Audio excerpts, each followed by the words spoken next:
the oxidation of alcohols with the Swern oxidation.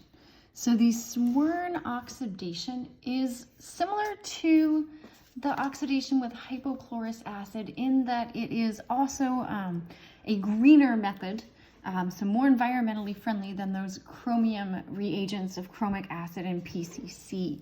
And so this is a two-step process. So in the first step, you are mixing DMSO, and DMSO is dimethyl sulfoxide. So dimethyl sulfoxide, right? So that has this general structure. Okay, so that's dimethyl sulfoxide. So you're mixing that with oxalochloride, which is chlorine, and we've got 2 carbonyls and then another chlorine. And these are mixed at a pretty low temperature. We keep that around 60 degrees Celsius. And then in the second step, we add in triethylamine, which is a base. And so these first steps combine to make your actual reactive species that does the oxidation, and that is this molecule here. So we've still got the sulfur and the 2 methyl groups, but we've activated this and replaced that oxygen with chlorine. So this is your actual active oxidant in this reaction. Okay, and so what the Swern oxidation does is it'll oxidize both primary and secondary alcohols. So if you have a primary alcohol under these conditions, so DMSO, oxalochloride, negative 60 degrees Celsius, followed by the addition of triethylamine. So what this will do with a primary alcohol is it will oxidize your primary alcohol to an aldehyde. So really similar to everything that we've seen except for the chromic acid oxidation. The chromic acid oxidation took primary alcohols and oxidized them all the way to carboxylic acids. And so the primary alcohol is always what we keep our eye on in terms of seeing what the selectivity of the oxidation reaction is. So the Swern oxidation will take a primary alcohol and we'll convert it to an aldehyde.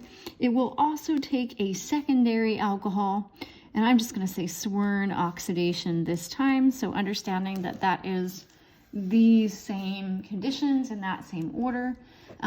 We'll take a secondary alcohol and we'll oxidize that secondary alcohol to a ketone.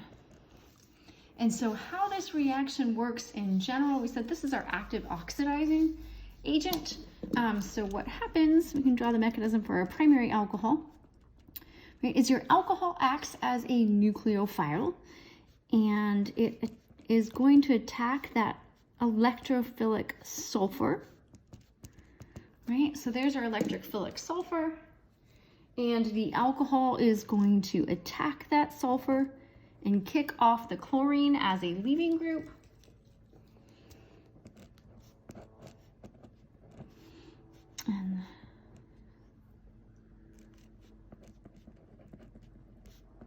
And so now we still have a good leaving group. Our sulfur had a positive charge and we attacked it, but then we also kicked something else off, so it still has a positive charge. In this solution, we also have some chloride ion that we can use to remove this acidic hydrogen. So we can do that. And so what we're setting up here is an oxygen that has a good leaving group attached to it, right? And it's a good leaving group because that sulfur has a positive charge. And so after that positive charge, or after this leaves, that positive charge will be quenched. So this is what we're forming in the first step of this reaction. And then in the second step, when we add in the triethylamine is the base that's going to remove one of these 2 hydrogens. Or in the case of a secondary alcohol, there's only 1 hydrogen, it would remove that. So the triethylamine base does what is essentially an E2 elimination here. So it's going to remove one of those protons.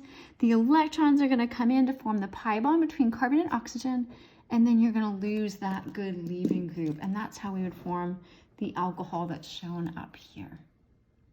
And so the selectivity to keep an eye on for this reaction, once again, primary alcohols will be oxidized to aldehydes, not carboxylic acids, aldehydes.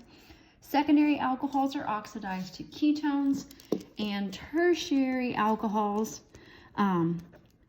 like we saw in every other case, there is no reaction because we cannot form an extra bond there. We already have 3 bonds to carbon. If we formed a double bond to that same carbon atom, we would exceed the octets. We don't oxidize tertiary alcohols. So primary alcohols to aldehydes, secondary alcohols to ketones using the Swern oxidation.